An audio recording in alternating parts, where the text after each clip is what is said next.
Hi guys and welcome back to the channel Deepak Yadav education. Welcome to the daily current affairs discussion. तो guys आज की तारीख से जितने भी मोस्ट इंपॉर्टेंट करंट अफेयर्स बनेंगे उन सभी करंट अफेयर्स को हम यहाँ पर डिटेल में डिस्कस करेंगे। ये वीडियो यूपीएससी और स्टेट पीएससी के पॉइंट ऑफ व्यू से बहुत ज़्यादा इंपॉर्टेंट होता है।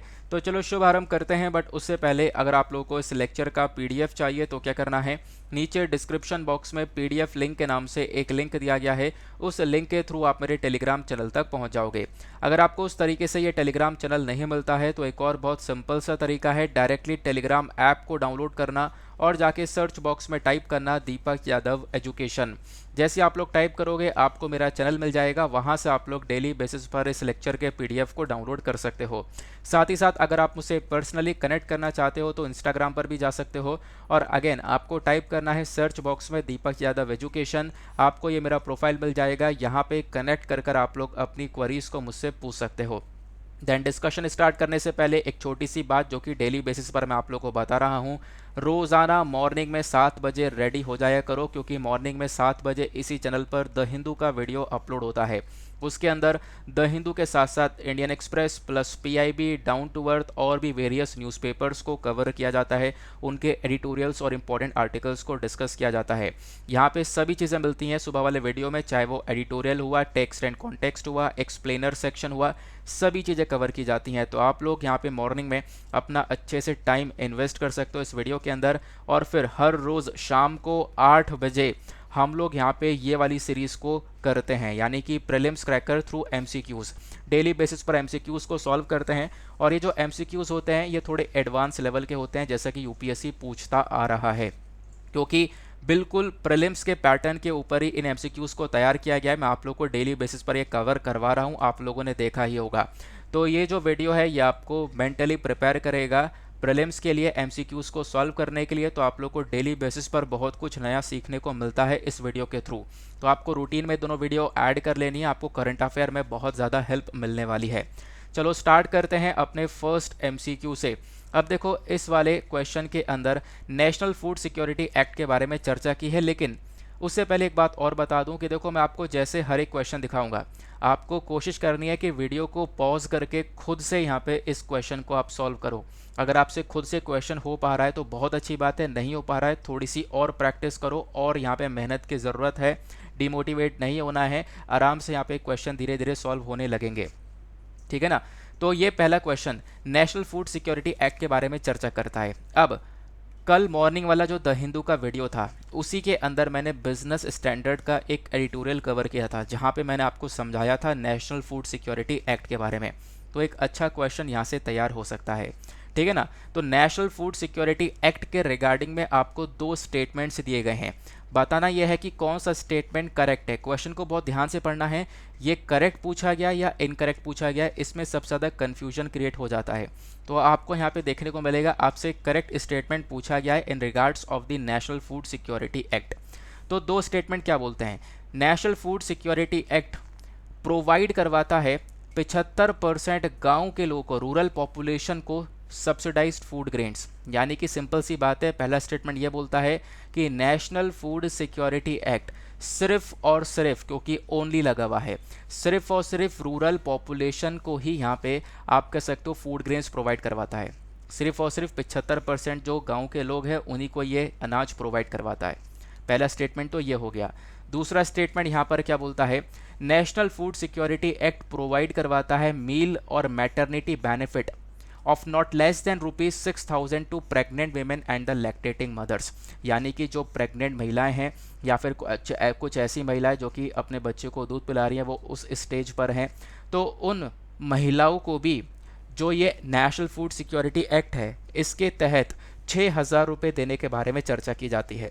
तो क्या दोनों स्टेटमेंट सही हैं या कौन सा सही आपको बताना है। नीचे ऑप्शन दिया गया है first only, option B second only, option C दोनों ही करेक्ट हैं, या फिर ऑप्शन डी दोनों में से कोई सा भी करेक्ट नहीं है। चलो इस क्वेश्चन के आंसर को डिकोड करते हैं। तो यहाँ पे आप देखोगे तो इसका आंसर निकलता है सिर्फ और सिर्फ सेकंड ओनली, ठीक है ना। ये काफ़ी इंपॉर्टेंट सा और काफ़ी सिंपल सा यहाँ पे क्वेश्चन था। तो सेकंड ओनली यहाँ पे आंसर क्यों है, चलो इसका थोड़ा सा एक्सप्लेनेशन भी देखते हैं। जब हम लोग नेशनल फूड सिक्योरिटी एक्ट की बात करते हैं तो इस एक्ट को लाया गया था ताकि लोगों को एक क्वालिटी वाला फूड दे सकें और क्वांटिटी में दे सकें, क्वालिटी क्वांटिटी दोनों चीज़ें मेंटेन कर सकें और साथ ही साथ में सस्ते दाम पे खाना दिया जा सके। इसी वजह से नेशनल फूड सिक्योरिटी एक्ट को लाया गया था, ठीक है ना। अब पहला वाला स्टेटमेंट रॉन्ग क्यों है इसको थोड़ा सा डिस्कस करते हैं। देखो नेशनल फूड सिक्योरिटी एक्ट के अंदर बोला गया है कि ये 75% रूरल पॉपुलेशन को भी कवर करता है, साथ ही साथ में 50% अर्बन पॉपुलेशन यानी जो शहर वाले लोग हैं उनको भी कवर करता है। इन सभी लोगों को ये राशन प्रोवाइड करवाता है। लेकिन यहाँ पे स्टेटमेंट 1 में क्या बोला गया है, ये सिर्फ और सिर्फ रूरल पॉपुलेशन को कवर करता है क्योंकि ओनली लगा हुआ है। इसी वजह से पहला स्टेटमेंट हो जाता है रॉन्ग, ठीक है ना। तो पहला स्टेटमेंट क्या है, करेक्ट नहीं है। इसी वजह से आपका जो आंसर हो जाता है सेकंड ओनली, क्योंकि यहाँ पे आपको क्वेश्चन में सिर्फ और सिर्फ दो ही स्टेटमेंट देखने को मिल रहे हैं, ठीक है ना। बाकी इस वाले को भी देख लेते हैं। ये जो दूसरा वाला स्टेटमेंट क्या ये सच बोलता है? हाँ बिल्कुल सच बोलता है, क्योंकि नेशनल फूड सिक्योरिटी एक्ट बिल्कुल प्रेग्नेंट वेमेन और लैक्टेटिंग मदर्स को 6,000 रुपये का बेनिफिट्स देने के बारे में चर्चा करता है। तो स्टेटमेंट 2 जो है वो करेक्ट है। इसी वजह से बी जो है इसका करेक्ट आंसर हो जाता है, ठीक है ना। तो इम्पॉर्टेंट है, ध्यान रखना इसके बारे में। अब आप पूछोगे आपने इतना लंबा चौड़ा इस एमसीक्यू के अंदर स्टेटमेंट दे दिया, तो क्या यूपीएससी इतने लंबे चौड़े स्टेटमेंट देता है या फालतू में हम लोग इस क्वेश्चन को सॉल्व कर रहे हैं? चलो मैं आप लोगों को एक थोड़ा सा क्वेश्चन दिखाता हूँ प्रीवियस ईयर का। ये आपको यूपीएससी 2018 का क्वेश्चन देखने को मिलेगा। 2018 में यूपीएससी ने क्वेश्चन पूछा। क्वेश्चन क्या है, again with reference to the provisions made under National Food Security Act 2013, क्योंकि नेशनल फूड सिक्योरिटी को लाया गया था 2013 में। तो इस एक्ट के संबंध में आपको यहाँ पे 3 स्टेटमेंट दिए गए हैं और बताना यह है कि कौन सा स्टेटमेंट करेक्ट है। तीनों इसी स्टेटमेंट काफ़ी लेंथी स्टेटमेंट आपको देखने को मिलते हैं। चलो हम लोग यहाँ पे पहले नेशनल फूड सिक्योरिटी एक्ट के बारे में समझ लेते हैं, फिर उसके बाद में इस क्वेश्चन को भी सॉल्व करने की कोशिश करेंगे। चलो अब मैं आपको थोड़ा सा करंट न्यूज़ बता रहा हूँ, क्योंकि हम लोग आर्टिकल को कवर कर रहे हैं, करंट न्यूज़ के साथ में एमसीक्यूज़ को भी सॉल्व कर रहे हैं। तो ये जो नेशनल फूड सिक्योरिटी एक्ट है ये क्या है इसको जानते हैं। देखो इस एक्ट को लाया गया था 10 सितंबर 2013 में। इसका ऑब्जेक्टिव क्या है, food and nutritional security provide करवाना, लोगों को एक अच्छा खाना देना, क्वांटिटी के अंदर खाना देना, क्वालिटी फूड देना, साथ ही साथ में अफोर्डेबल प्राइस पर, यानी सस्ते दाम में यहाँ पे जो आपको राशन में खाना मिलता है उसी की बात की जा रही है। कवरेज की बात करें तो 75% जो गांव के लोग हैं उनको कवर करता है और 50% अर्बन पॉपुलेशन को कवर करता है। ये हमने समझ लिया था। इनको कवर किया जाता है टारगेट पब्लिक डिस्ट्रीब्यूशन सिस्टम के तहत, ये आपको पता ही है, यानी जो राशन के थ्रू आपके घर तक खाना पहुंचता है, जो अनाज पहुंचता है, उसकी बात यहाँ पर की जा रही है, ठीक है ना। एलिजिबिलिटी की बात करें तो जो प्रायोरिटी हाउस होल्ड हैं, यानी कि आप कह सकते हो ज़्यादातर लोगों को पब्लिक डिस्ट्रीब्यूशन सिस्टम के अंदर जो है वो राशन मिल जाता है, और बहुत सारे जो हाउस होल्ड हैं वो एक योजना के अंदर में कवर होते हैं। कौन से? अंत्योदय अन्न योजना के अंदर। अगर जो अंत्योदय अन्न योजना के अंदर कवर हो रहा है तो वो भी व्यक्ति एलिजिबल है, ध्यान रखना, उसको भी यहाँ पे राशन मिलता है। उसके बाद में एक और देखने को मिलेगा जो एल्डेस्ट वेमेन देखने को मिलती हैं, ठीक है ना, यानी कि एल्डेस्ट वेमेन जिनकी उम्र 18 है या 18 से ज़्यादा है, 18 है या 18 प्लस है, तो वो बेसिकली उस घर की हेड मानी जाएंगी और आप कह सकते हो कि उन्हीं को वो है वो राशन कार्ड दिया जाएगा, ठीक है ना। ये जो एज है ये बहुत इंपॉर्टेंट है इस राशन कार्ड के लिए, ये भी आप लोग को ध्यान रखना है। तो ये कुछ एलिजिबिलिटी आपको देखने को मिलती है नेशनल फूड सिक्योरिटी एक्ट के अंदर में। अब इस एक्ट के अंदर क्या क्या प्रोविज़न है, यानी ये तो हमने समझ लिया एक्ट कब आया, इसका ऑब्जेक्टिव क्या है, किसको कवर करता है, क्या क्या एलिजिबिलिटी है। अब बात करते हैं प्रोविजंस की, यानी इसके अंदर क्या क्या दिया जाता है। देखो नेशनल फूड सिक्योरिटी एक्ट के तहत आपको 5 किलोग्राम फूड ग्रेन्स मिलते हैं प्रति पर्सन प्रति महीना, यानी आप कह सकते हो हर एक व्यक्ति को हर एक महीने में 5 kilograms of food grains provide करवाया जाता है, अनाज प्रोवाइड करवाया जाता है। और ये अनाज होता है बहुत ज़्यादा सस्ता, लगभग 3, 2 या फिर 1 रुपये पर किलोग्राम के हिसाब से आपको चावल, गेहूँ या कुछ और जो सस्ते अनाज में होते हैं वो मिल जाते हैं। प्लस यहाँ पे जो करेंट टाइम पे अंत्योदय अन्न योजना आपको स्कीम देखने को मिलती है, बेसिकली ये जो योजना देखने को मिलती है, तो इस योजना के अंदर में जो लोग आते हैं, ठीक है ना, तो इस योजना के अंडर में जो भी हाउस होल्ड हैं, ध्यान रखना, उनको भी यहाँ पे आप कह सकते हो कि पर महीना 35 kilograms of food grains provide करवाया जाता है। यानी कि जो भी हाउस होल्ड इस योजना के अंदर में आ रहे हैं, क्योंकि मैंने आपको बताया कि जो लोग यहाँ पे इस योजना के अंडर में आते हैं वो भी यहाँ पे इस नेशनल फूड सिक्योरिटी एक्ट के तहत एलिजिबल हो पाते हैं, वो भी यहाँ पे इस राशन के फ़ायदे उठा सकते हैं। तो यहाँ पे उनको भी ये फूड ग्रेन्स प्रोवाइड करवाया जाता है।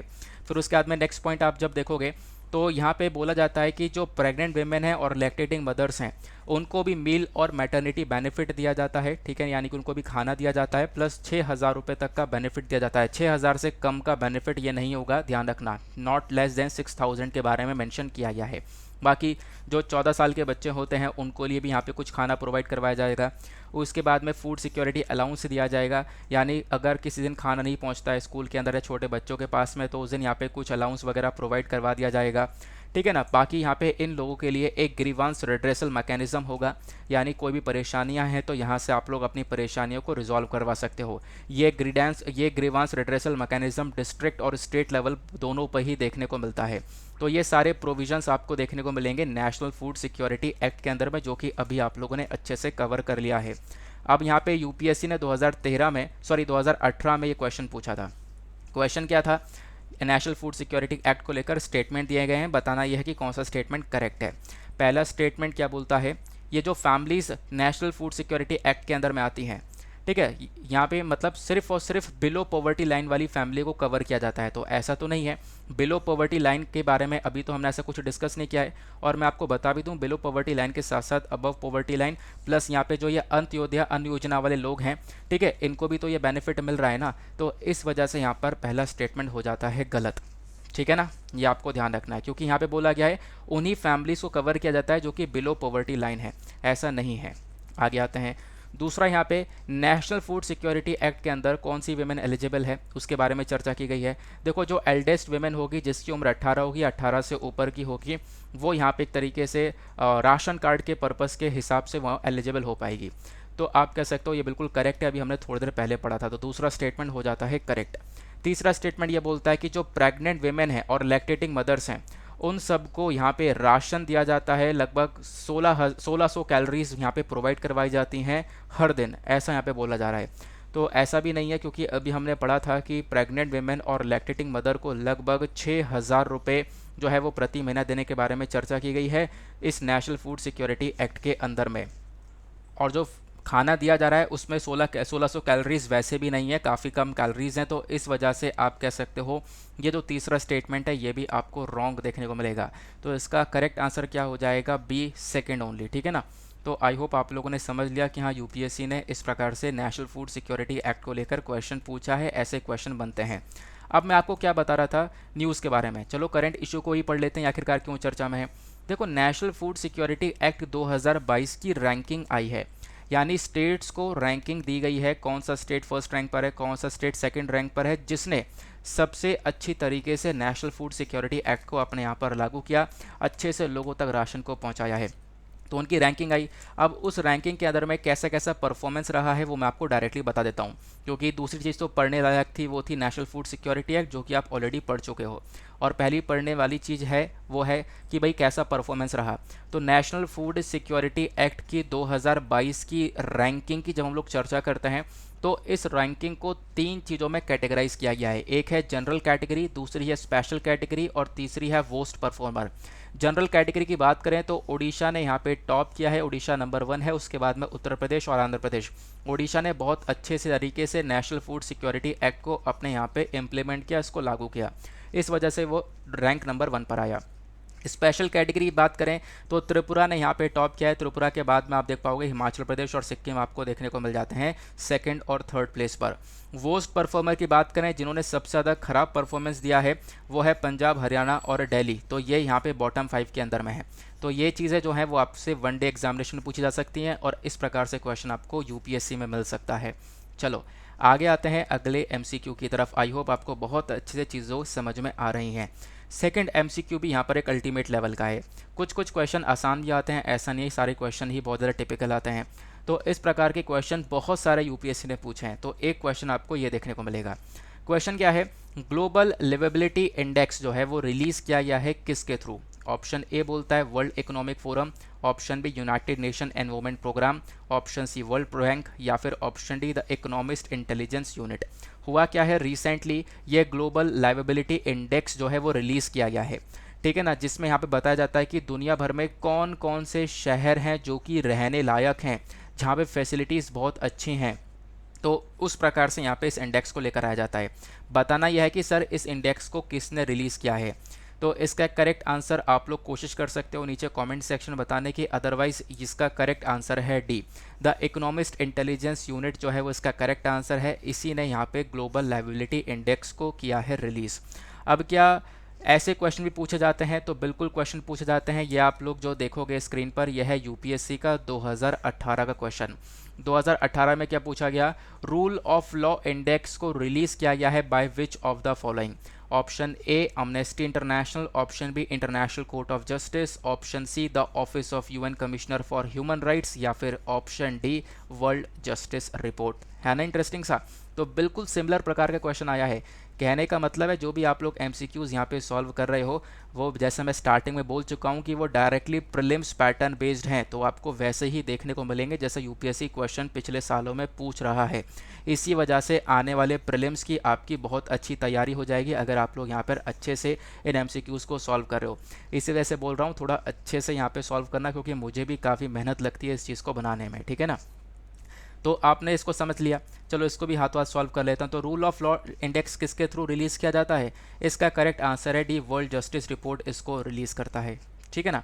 चलो अब आते हैं फिलहाल अपने इस वाले क्वेश्चन के एक्सप्लेनेशन के ऊपर कि ग्लोबल लायबिलिटी इंडेक्स को किसके थ्रू रिलीज़ किया गया। तो इसका करेक्ट आंसर मैंने आपको बता दिया, आंसर इसका डी हो गया है, और यानी इकोनॉमिस्ट इंटेलिजेंस यूनिट ने रिसेंटली यहाँ पर इसको रिलीज़ किया है।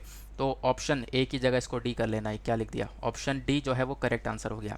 बाकी यहाँ पे जो शहर की रैंकिंग दी जाती है वो कैसे दी जाती है, इसको डिस्कस करने से पहले मैं आपको बता दूं इस वाले रैंक के अंदर हालात क्या देखने को मिले हैं। इस साल इंडिया के जो शहर हैं उन्होंने पुअर परफॉर्म किया है, ऐसा बताया गया, और जो वेस्टर्न यूरोपियन कंट्रीज़ हैं उन्होंने डोमिनेट किया है, उनकी बहुत अच्छी रैंकिंग है। अगर आप लोग मोस्ट लाइवेबल शहर देखोगे, जहाँ पे मतलब ऐसे शहर दुनिया में जो कि रहने लायक हैं, टॉप 10 शहर देखोगे तो वो खासकर वेस्टर्न यूरोपियन कंट्री से निकल कर आते हैं। इंडिया काफ़ी पीछे रह गया है इस रैंकिंग के अंदर में। अगर हम देखें सबसे टॉप पर कौन सा आपको एरिया देखने को मिलेगा, तो वह है वीना। वीना जो आप देखने को मिलेगा, वीना बिल्कुल इस रैंक को टॉप करता है। वीना के बाद कोपेनहेगन आपको देखने को मिलेगी। ये सारी जगह हैं जो कि आप कह सकते हो अच्छी तरीके से यहाँ पे रहा जा सकता है, ठीक है ना। तो टॉप 10 की अगर हम लोग बात करें इस रैंकिंग की, पहले सिटीज़ की बात करें तो आप देखोगे दुनिया भर में वीना जो है इस शहर ने टॉप किया है। उसके बाद में सेकंड नंबर पर कोपेनहेगन ने टॉप किया है, ये सेकंड पोजीशन पर है। बाकी आप देखोगे तेहरान, कराची, ढाका, लेगोस, यहाँ पर ये भी आप कह सकते हो ये भी लिवेबल सिटीज़ के अंदर में है। ये बेसिकली लीस्ट 10 लिवेबल सिटीज़ के अंदर है, जहाँ पर आप कह सकते हो ये सबसे ज़्यादा पीछे हैं, ठीक है ना। ये बहुत ही पीछे आपको देखने को मिलेंगे। लेकिन टॉपर कौन कौन है? टॉपर आपको वीना और कोपेनहेगन देखने को मिलेगा फर्स्ट और सेकंड रैंक पर। बाकी इंडिया के शहर की बात करें तो बेंगलुरु की जो रैंक है वो यहाँ पे 146 पोजीशन पर है, और ये भी लीस्ट लिवेबल सिटी है, यानी कि यहाँ पे भी रहना लायक, मतलब आप कह सकते हो इस रैंकिंग के अंदर वो काफ़ी पीछे में देखने को मिलेगा। दिल्ली की जो रैंक है वो 140 है, मुंबई की 141 है, और पहली बार ऐसा हुआ है चेन्नई, बेंगलुरु, अहमदाबाद वो सब इस लिस्ट के अंदर इंक्लूड हो पाए हैं, अदरवाइज़ पहले यहाँ पर इंक्लूड भी नहीं हो पा रहे थे, ठीक है ना। तो इस प्रकार की चीज़ें आपको देखने को मिल रही हैं। तो चेन्नई की रैंक 142 है और अहमदाबाद की 143 है। क्लियर हुआ? तो ये रैंकिंग दी गई है। ये तो आपसे वनडे एग्जामिनेशन में पूछ ली जाएंगी, जैसे कि हमारे डेली बेसिस पर यानी एक दिन वाला जो एग्ज़ाम होता है। लेकिन ये जो क्वेश्चन है ये आपसे किसने रिलीज़ किया है, इस प्रकार का क्वेश्चन यूपीएससी पूछ लेता है, ठीक है ना। अब सिटीज़ की रैंकिंग कैसे तैयार की जाती है, कैसे इनको रैंकिंग दी जाती है, तो बहुत सारी चीज़ें देखी जाती हैं कि उस पर्टिकुलर शहर के अंदर हेल्थ केयर और इंफ्रास्ट्रक्चर को लेकर क्या फैसिलिटीज़ हैं, एजुकेशन को लेकर क्या फैसिलिटीज़ हैं, एनवायरनमेंट कैसा है, कल्चर कैसा है। तो ये सारी चीज़ों को देखने के बाद में यहाँ पर इन सिटीज़ की रैंकिंग तय की जाती है, जिसमें वीना ने टॉप किया है, ठीक है। आगे आते हैं अगले आर्टिकल की तरफ या फिर अगले क्वेश्चन की तरफ। अगला क्वेश्चन बहुत ही ज़्यादा इम्पॉर्टेंट, बहुत ही ज़्यादा ज़बरदस्त। ऐसे क्वेश्चन हर साल आते हैं, हर साल 2022 में भी देखने को मिला था। अच्छा हाँ, 2022 में यूपीएससी ने एक पैटर्न बदल दिया कि भाई हम लोग एलिमिनेशन नहीं कर सकते। क्यों? क्योंकि पेयर पेयर करके क्वेश्चन दे दिया। तो मैंने वैसा क्वेश्चन भी आज इंक्लूड किया है, पेयर वाला, ठीक है ना। तो इसको भी थोड़ा सा सॉल्व करेंगे, एक अलग से एक ट्विस्ट आ जाएगा, क्योंकि मैंने जैसा बोला हर रोज़ यहाँ पे कुछ नया सीखेंगे। तो ताकि कितना भी चेंज हो जाए आने वाले टाइम पर हम आराम से चीज़ें सॉल्व कर पाएँ, क्योंकि हम पहले से चीज़ें सॉल्व करते हुए चल रहे हैं, तो आने वाले टाइम पर चीज़ें बहुत आसान लगने लगेंगी। तो कंसीडर द फॉलोइंग पेयर्स, आपको यहाँ पे पेयर्स दिए गए हैं 4। एक तरफ नेशनल पार्क है, एक तरफ लोकेशन है। बताना यह है कि सर कौन सा पेयर करेक्टली मैच है। अब ये न्यूज़ में क्यों था, क्योंकि पद्मजा, जो ये पद्मजा नायडू पार्क है, सिंगालीला नेशनल पार्क है और नयोरा वैली नेशनल पार्क है, ये तीनों ही नेशनल पार्क एक साथ चर्चा में है, एक साथ, ठीक है ना, इस पूरे आर्टिकल के अंदर में। इसी वजह से आपसे क्वेश्चन पूछा जा रहा है। तो क्वेश्चन क्या है, यहाँ पे 4 नेशनल पार्क दिए गए हैं और 4 लोकेशन है। Padmaja Naidu park Andhra Pradesh, Singalila national park Sikkim, Neora valley national park waste Bengal, Dibru Saikhowa park Arunachal Pradesh. अब बताओ इसमें से कौन सा पेयर करेक्टली मैच है। ये ध्यान रखना, कौन सा ऑप्शन नहीं, कौन सा जोड़ा करेक्टली मैच हो रहा है, ये आपको बताना है। ओनली वन पेयर, यानी इनमें से एक जोड़ा करेक्ट है, या फिर 3 जोड़े करेक्ट हैं, या फिर चारों के चारों जोड़े करेक्ट हैं, ठीक है ना। तो only one pair, only 2 pair, only 3 pair, या फिर चारों के चारों जोड़े करेक्ट हैं, आपको बताना है। नीचे कमेंट सेक्शन में इसका आंसर ट्राई करो जरा एक बार। चलो इसका आंसर देखते हैं। इसका आंसर आपको देखने को मिलता है ओनली वन पेयर, सिर्फ और सिर्फ एक पेयर इस चारों पेयर में से करेक्ट है। अब वो कौन सा है, तो वो आपको ऑप्शन 3 देखने को मिलेगा, वो करेक्ट है। Neora valley national park waste Bengal के अंदर है, बाकी सारे ये आप कह सकते हो गलत मैच हैं, इनकी लोकेशन गलत लिखी हुई है, लेकिन थर्ड वाला यहाँ पे आपको करेक्ट देखने को मिलेगा, ठीक है ना। अब आप देखोगे तो इसका आंसर क्या हो जाएगा, ए। तो पद्मजा नायडू पार्क वेस्ट बंगाल के अंदर है, सिंगालीला नेशनल पार्क ये भी वेस्ट बंगाल के अंदर है, और न्योरा वैली नेशनल पार्क ये भी वेस्ट बंगाल के अंदर है, और दिब्रू साइखोवा पार्क असम के अंदर है। लेकिन क्वेश्चन के अंदर क्या लिखा है, अरुणाचल प्रदेश। इस वजह से सिर्फ और सिर्फ यहाँ पे एक पेयर सही है। तो ऐसे क्वेश्चन भी आते हैं, आपको पहले से तैयार करके चलना है, ठीक है ना। तो आंसर ए कौन सा हो गया, हमारा करेक्ट आंसर हो गया। अब आपसे एक मतलब आप चीज़ों को सोचोगे कि ये क्वेश्चन चर्चा में था, बिल्कुल चर्चा में था। आप देखो द हिंदू का आर्टिकल है, सिंगालीला नेशनल पार्क भी चर्चा में था, उसके बाद में आप कह सकते हो न्योरा वैली नेशनल पार्क भी चर्चा में था, और पद्मजा भी चर्चा में था। क्यों, क्योंकि रिसेंटली सिंगालीला नेशनल पार्क के अंदर जो हमारे रेड पांडा होते हैं, ठीक है, लाल पांडा, रेड पांडा की पॉपुलेशन को बढ़ाया गया है। रेड पांडा की पॉपुलेशन को इंक्रीज़ करने के बारे में चर्चा की जा रही है, ठीक है ना। उसको प्रोटेक्शन दिया जाएगा, उसको इंक्रीज़ किया जाएगा, और ये तीनों ही नेशनल पार्क आपको वेस्ट बंगाल के अंदर देखने को मिल रहे हैं। तो आप कहोगे सर आपने नेशनल पार्क के लिए क्वेश्चन तैयार कर दिया, हम तो देखते हैं हर साल जानवर को लेकर भी क्वेश्चन आता है, तो रेड पांडा के ऊपर भी क्वेश्चन तैयार करना चाहिए था। ठीक है, तो रेड पांडा के ऊपर भी क्वेश्चन तैयार है, आगे उसको भी डिस्कस करेंगे। लेकिन उससे पहले देख लेते हैं कि इस प्रकार से क्वेश्चन पूछे जाते हैं क्या, क्यों मैचिंग वाले क्वेश्चन आते हैं, पेयर वाले क्वेश्चन यूपीएससी पूछता है क्या, तो इसको भी एक बार देख लेते हैं। तो साल 2007 में देखो डायरेक्टली नेशनल पार्क को लेकर क्वेश्चन आया था। मतलब कुछ क्वेश्चन तो बहुत ही आसान होते हैं। देखो हुआ क्या है ना, पिछले ट्रेंड में आप देखोगे तो हर बार यही पूछा गया है कि नेशनल पार्क की लोकेशन। तो करना क्या है, जितने भी नेशनल पार्क न्यूज़ में आते रहें उनको लिखकर उनकी लोकेशन लिखते हुए चलना, क्योंकि हर बार जितनी बार क्वेश्चन पूछा गया उतनी बार लोकेशन ही पूछी गई है। जैसे 2007 का क्वेश्चन है, यहाँ पे बोला गया which one of the following is located in the Bastar region. Bastar region में स्थित कौन सा आपको एरिया देखने को मिलेगा, कौन सा नेशनल पार्क देखने को मिलेगा। Option A Bandhavgarh National Park, option B Dandeli sanctuary, option C Rajaji National Park, या फिर option D Indravati National Park. इसका करेक्ट आंसर है option D Indravati National Park, ठीक है ना।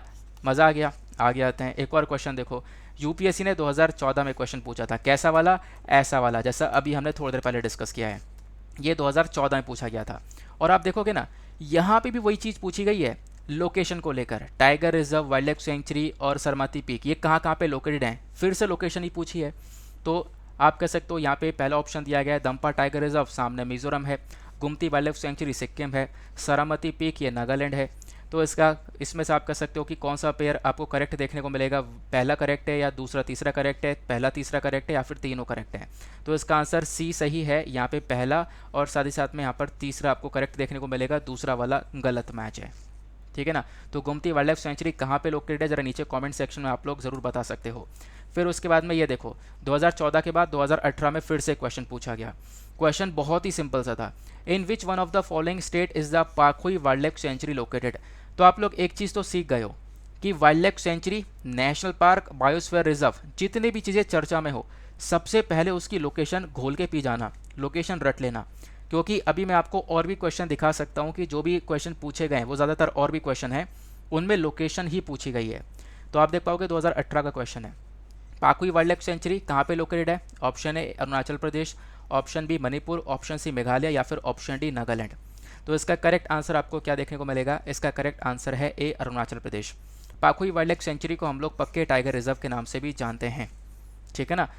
तो ध्यान रखना इसके बारे में, इससे हमें पता चलता है कि यहाँ यूपीएससी किस प्रकार से पैटर्न में चल रहा है। तो ऐसे डेली बेसिस पर आपको इसके थ्रू भी एक हेल्प मिल जाती है। तो ये बिल्कुल सिमिलर आर्टिकल मैंने आपको समझाया क्यों था चर्चा में। अब मैंने आपको बताया ये जो एरियाज़ है यहाँ पे रेड पांडा को प्रोटेक्शन देने की और रेड पांडा की पॉपुलेशन को बढ़ाने के बारे में चर्चा की गई है, ठीक है। आगे आ जाओ। अब दूसरा जो एमसीक्यू आपके लिए तैयार किया गया है वो रेड पांडा को लेकर ही तैयार किया गया, क्योंकि रेड पांडा बहुत सालों से चर्चा में है, हमेशा यहाँ पे काफ़ी सारे एग्जामिनेशन में क्वेश्चन बन जाते हैं, ठीक है ना। तो रेड पांडा एक इंपॉर्टेंट स्पीशीज़ के बारे में ध्यान रखना। चलो डिस्कस करते हैं। क्वेश्चन क्या बोलता है? With reference to the red panda consider the following statement. Red panda के रिगार्डिंग आपको 3 स्टेटमेंट दिए गए हैं, बताना यह है कि कौन सा स्टेटमेंट करेक्ट है। पहला स्टेटमेंट ये बोलता है कि जो रेड पांडा है लार्जली मतलब आप कह सकते हो ज़्यादातर कार्निवोरस होता है और ये ज़्यादातर इंसेक्ट, कीड़े मकोड़े और छोटे छोटे जानवरों को खाता है। दूसरा स्टेटमेंट, जो एडल्ट पांडाज होते हैं वो सॉलिटेरी होते हैं, टेरिटोरियल होते हैं और बहुत ज़्यादा एक्टिव होते हैं रात में, ठीक है ना। रात में आप कह सकते हो काफ़ी एक्टिव माने जाते हैं। तो आप कह सकते हो यहाँ पर पूछा गया है कि जो बताया गया है एडल्ट पांडा जो है वो जनरली यहाँ पे अकेले रहता है, रात में एक्टिव रहता है, ठीक है। सॉलिटेरी मतलब अकेला रहता है। ओके, आते हैं फिर तीसरे स्टेटमेंट पर। यहाँ पे बोला गया रेड पांडा का जो आयुसियन स्टेटस है वो वल्नरेबल है। अब बताओ इसका कौन सा स्टेटमेंट करेक्ट हो सकता है? ऑप्शन ए बोलता है 1 and 2 only, option B 2 only, option C 1 and 3 only या फिर ऑप्शन डी 3 ओनली। ज़रा वीडियो को पॉज करो, एक बार कोशिश करो इस क्वेश्चन को अटेम्प्ट करने की। इसका आंसर चलो डिकोड करते हैं। इसका आंसर है 2 ओनली, यानी सेकंड करेक्ट है, ऊपर फर्स्ट और नीचे वाला थर्ड, ये दोनों आपको गलत स्टेटमेंट देखने को मिलते हैं। अब इसके एक्सप्लेनेशन को थोड़ा डिटेल से देखते हैं। एक्सप्लेनेशन क्या है कि देखो जो ये रेड पांडा है यहाँ पे बोला गया है लार्जली कार्निवोरस है, ज़्यादातर यहाँ पे ये मांसाहारी है नहीं, ये आपको लार्जली हर्बीवोरस देखने को मिलता है। ज़्यादातर ये बैम्बू यानी जो बांस है वो खाता है। इससे तो आपको याद आ जाएगा कि यहाँ जो पांडा है वो बैम्बू वगैरह खाता है, ठीक है ना। तो आपको देखने को मिलेगा। बाकी कुछ हैं जो फ्रूट्स, ब्लॉसम्स, एग्स और बर्ड्स और छोटे छोटे मैमल्स को खा सकते हैं, लेकिन लार्जली जो है वो हर्बीवोरस होता है, कार्निवोरस नहीं होता। इस वजह से स्टेटमेंट 1 क्या हुआ? इनकरेक्ट हुआ। आते हैं सेकंड स्टेटमेंट पर। बिल्कुल जो एडल्ट पांडाज होते हैं वो यहाँ पे अकेले से होते हैं और रात में बहुत ज़्यादा एक्टिव भी होते हैं। तो इस वजह से स्टेटमेंट 2 जो है वो भी बिल्कुल करेक्ट आपको देखने को मिलेगा। तीसरा स्टेटमेंट जो है आयुसियन स्टेटस जो है वो रेड पांडा का वो एंडेंजर्ड है ना कि वल्नरेबल, इस वजह से स्टेटमेंट थर्ड भी इनकरेक्ट है। तो करेक्ट आंसर कौन सा हो गया? सेकंड वाला, क्योंकि यहाँ पे आयुसियन स्टेटस वल्नरेबल मेंशन है लेकिन नहीं वो एंडेंजर्ड कैटेगरी के अंदर है। ऊपर लार्जली कार्निवोरस मेंशन है लेकिन नहीं वो लार्जली हर्बीवोरस है। तो इस वजह से दोनों स्टेटमेंट हुए गलत। सेकेंड स्टेटमेंट यानी option B is the correct answer. आगे आ जाते हैं। अब मैं आपको रेड पांडा के बारे में कुछ और स्टैटिक्स इन्फॉर्मेशन दे देता हूं, क्योंकि हम लोग हर एक आर्टिकल को पढ़ रहे हैं, हर एक करंट अफेयर को पढ़ रहे हैं, तो उसकी बैकग्राउंड इन्फॉर्मेशन भी ले लेते हैं। तो बैकग्राउंड इन्फॉर्मेशन ये मैं आपको दे रहा हूं, आपको बहुत हेल्प करेगा। रेड पांडा एक छोटा सा थोड़ा रेडिश ब्राउन कलर का मैमल देखने को मिलेगा, जैसा आपको पिक्चर में दिख रहा है और आपने थंबनेल में भी देखा होगा। तो यहाँ पर ये एलुरिस जीनस का इकलौता लिविंग मेंबर बचा है और सिक्किम का स्टेट एनिमल है, एक और इम्पोर्टेंट बात पता चल गई है। प्लस यहाँ पे एंडेंजर्ड कैटेगरी के अंदर है, आयुसियन की लिस्ट में इसको एंडेंजर्ड कैटेगरी के अंदर रखा गया, यानी कि इसकी जनसंख्या लगातार खतरे में है। अगर थोड़ी प्रजाति और ख़त्म हुई तो ये प्रजाति डायरेक्ट विलुप्त हो जाएगी, एक्सटिंक्ट हो जाएगी। उसके बाद में क्या पूछा गया? उसके बाद में यहाँ पे बोला जाता है रेड पांडा पाया जाता है इंडिया, नेपाल, भूटान और म्यांमार के नदर्न माउंटेन्स और चाइना के सदर्न माउंटेन्स में। तो इन एरियाज़ के जंगलों में ये रेड पांडा पाया जाता है। उसके साथ में आपको ज़्यादातर देखने को मिलेगा मिक्स डेसिडियस और कॉनिफर फॉरेस्ट के आसपास। और यहाँ पे जो बैम्बूज है इसको वो काफ़ी पसंद होता है। ये तो देखो आपको बताया बांस जो है ये खाता है बहुत ज़्यादा। इंडिया के अंदर में बात करें तो लगभग 5000 से 6000 के आसपास आपको रेड पांडास देखने को मिलेंगे। एस्टिमेटेड एक अंदाज़ा है कि हाँ इतने रेड पांडास प्रेजेंट हैं सिक्किम में, वेस्टर्न अरुणाचल प्रदेश में, दार्जिलिंग में यानी वेस्ट बंगाल के अंदर जिसकी चर्चा में भी हम कर ही रहे हैं, और साथ ही साथ मेघालय के कुछ हिस्सों में। उसके बाद में ध्यान रखना, इंडिया के अंदर second largest population red panda की आफ्टर चाइना। पहले चाइना के अंदर काफ़ी सारी पॉपुलेशन आपको देखने को मिल जाती है। तो ये रेड पांडास को लेकर एक अच्छी सी इन्फॉर्मेशन है जो कि आप लोग अपने पास में नोट डाउन करके रख सकते हो। तो क्या ऐसे क्वेश्चन भी बनते हैं? तो हाँ, बिल्कुल बनते हैं। यूपीएससी ने 2013 में ये क्वेश्चन पूछा था। देखो क्वेश्चन क्या है, consider the following fauna of India. नीचे आपको घड़ियाल, लेदरबैक टर्टल और स्वैम्प डियर दिया है और पूछा गया कि भैया इन तीनों में से बता दो कौन सा इंडेंजर्ड कैटेगरी के अंदर है। ठीक है ना, आईयूसीएन के अंदर कौन सा इंडेंजर्ड कैटेगरी में आता है। तो इसका करेक्ट आंसर हो जाएगा सी, तीनों के तीनों इंडेंजर्ड कैटेगरी के अंदर है। घड़ियाल भी, लेदरबैक टर्टल भी और स्वाम्प डियर भी, तीनों ही चर्चा में होंगे और ये तीनों आज तक चर्चा में रहते हैं। तीनों के बारे में काफ़ी बार डिस्कशन किया है, तीनों के बारे में एक प्रॉपर नोट्स मैंने आपको टेलीग्राम पर प्रोवाइड करवाए हैं। ठीक है ना, तो इस वजह से रेड पांडा को भी लेकर ये चीज़ें आपको अपने पास में लिख कर रख लेनी है, आपको हेल्प करेगा। आगे आते हैं अगले क्वेश्चन की तरफ। ये क्वेश्चन थोड़ा सा लेंदी है, थोड़ा सा इंपॉर्टेंट भी है। यहाँ पे चर्चा की गई है मिशन वत्सल्य के बारे में। अब मिशन वत्सल्य के बारे में भी मैंने मॉर्निंग में द हिंदू वाले वीडियो के अंदर कवर किया था। चलो, नहीं पता है तो सब कुछ कवर करवाया जाएगा, डोंट वरी। क्वेश्चन क्या बोलता है, with reference to the recent guidelines issued by the mission Vatsalya. Mission Vatsalya के तहत अभी रिसेंटली कुछ गाइडलाइंस जारी करी गई हैं, तो उन गाइडलाइंस के हिसाब से बता दो तीनों स्टेटमेंट में से कौन सा स्टेटमेंट करेक्ट है। अब मैंने आपको पढ़ाया है इसी वजह से पूछ रहा हूँ, लेकिन ये जो क्वेश्चन है पूरा का पूरा करंट अफेयर बेस्ड है, क्योंकि कुछ गाइडलाइंस जारी करी गई हैं, उस गाइडलाइन से ही क्वेश्चन बनाया गया है। ठीक है ना, अब उन गाइडलाइंस जब तक पता नहीं होगी आपको तब तक आप क्वेश्चन सॉल्व नहीं कर पाओगे। और इन गाइडलाइंस के बारे में पढ़ना है तो मैंने मॉर्निंग के द हिंदू के वीडियो के अंदर ऑलरेडी कवर कर दिया है। ठीक है ना, मिशन वत्सल्य के बारे में एक एडिटोरियल कवर किया था इंडियन एक्सप्रेस का, जैसा आप लोग देख पा रहे होंगे कि हमारी केंद्र सरकार ने चाइल्ड प्रोटेक्शन स्कीम के लिए कुछ गाइडलाइंस वगैरह जारी करी हैं। तो मिशन वत्सल्य बेसिकली बच्चों को प्रोटेक्शन देने के लिए वर्क करता है, चाइल्ड प्रोटेक्शन स्कीम ही ये देखने को मिलती है। चलो अब स्टेटमेंट देखते हैं। 3 स्टेटमेंट दिए गए हैं इसके रेफरेंस में और बताना यह है कि कौन सा सही है। पहला स्टेटमेंट ये बोलता है कि अभी जो गाइडलाइन है उसमें ये बोला गया जो राज्य सरकार है वो मिशन वत्सल्य स्कीम का जो नाम है वो अपने यहाँ पर चेंज कर सकती हैं। पहला स्टेटमेंट तो ये बोला गया। दूसरा स्टेटमेंट, मिशन वत्सल्य को लागू किया जाएगा as a centrally sponsored scheme, यानी कि यहाँ पे जो पैसा खर्चा जाएगा वो स्टेट गवर्नमेंट, यूनियन टेरिटरी और साथ ही साथ केंद्र सरकार, ये तीनों मिलकर पैसा खर्चेंगी पार्टनरशिप में। ठीक है ना, यानी हमारी केंद्र सरकार जो है वो पार्टनरशिप करेगी स्टेट गवर्नमेंट और यूनियन टेरिटरी से, उसके बाद वर्क करेगी। दूसरा स्टेटमेंट तो ये हो गया। तीसरा स्टेटमेंट देखें तो मिशन वत्सल्य स्कीम सपोर्ट करेगा सारा को। सारा क्या है, स्टेट एडॉप्शन रिसोर्स एजेंसी, और ये जो सारा है ये आगे सपोर्ट करेगा कारा को। कारा क्या है, सेंट्रल एडॉप्शन रिसोर्स अथॉरिटी। अच्छा, ये एडॉप्शन वर्ड है, इससे आपको कुछ चीज़ें समझ में आ रही होंगी। ये जो बॉडीज़ बनाई गई है ना, सारा और कारा, ये बच्चे के एडॉप्शन को लेकर बनाई गई हैं। जब यहाँ पे कोई भी बच्चे को एडॉप्ट करता है तो उस एडॉप्शन के दौरान यहाँ पे ये दोनों बॉडीज़ जो हैं अप्रूवल देती हैं, यानी स्टेट एडॉप्शन रिसोर्स एजेंसी ये भी अप्रूवल देती है और जो सारा है सेंट्रल एडॉप्शन रिसोर्स अथॉरिटी यहाँ पे ही अप्रूवल देती है। उसके बाद में आप बच्चे को एडॉप्ट कर सकते हो उनकी कुछ गाइडलाइंस को फॉलो करते हुए। तो ये जो गाइडलाइंस आई हैं मिशन वत्सल्य को लेकर, क्या ये गाइडलाइन इन दोनों बॉडी को सपोर्ट करती हैं, ऐसा भी पूछा गया। अब बता दो सर इसमें से कौन सा स्टेटमेंट करेक्ट है। पहला स्टेटमेंट ये बोलता है 1 and 2 ओनली, दूसरा स्टेटमेंट 2 and 3, तीसरा स्टेटमेंट 1 and 3 ओनली, या फिर चौथा स्टेटमेंट तीनों ही करेक्ट हैं। और इसके आंसर को देखते हैं, इसके आंसर को डिकोड करते हैं। तो इसका करेक्ट आंसर आपको देखने को मिल जाएगा B 2 and 3 ओनली। तो सेकंड थर्ड करेक्ट है, पहला स्टेटमेंट रॉन्ग है। अब समझते हैं एक एक करके। तो हुआ क्या है, सेंट्रल गवर्नमेंट ने कुछ गाइडलाइंस जारी करी हैं हमारे राज्य सरकार को इस मिशन वत्सल्य स्कीम को लेकर। मिशन वत्सल्य यानी कि बच्चों को प्रोटेक्शन देने के लिए वर्क करता है। इन गाइडलाइंस के अकॉर्डिंग बात करें तो पहली गाइडलाइन यही दी गई है कि राज्य सरकार इस मिशन वत्सल्य स्कीम का नाम अपने हिसाब से नहीं बदल सकती, can not change, states can not change the original name of the scheme. क्योंकि होता क्या है, राज्य सरकार ना स्कीम का नाम बदल देती है ना, तो यहाँ पे ये नाम नहीं बदलना है, पहली गाइडलाइन तो ये दी गई। तो यहाँ पे क्वेश्चन में क्या बोला गया कि बदल सकती है, तो पहला स्टेटमेंट तो वैसे ही हो जाता है गलत। ठीक है, दूसरे स्टेटमेंट को देखते हैं। बोला गया मिशन वत्सल्य को इम्प्लीमेंट किया जाएगा as a centrally sponsored scheme, यानी कि यहाँ पे केंद्र सरकार पार्टनरशिप करेगी स्टेट और यूनियन टेरिटरी के साथ में। तो बिल्कुल सही बात है, अभी हमने यही पढ़ा था, तो that is why second statement correct हो जाएगा।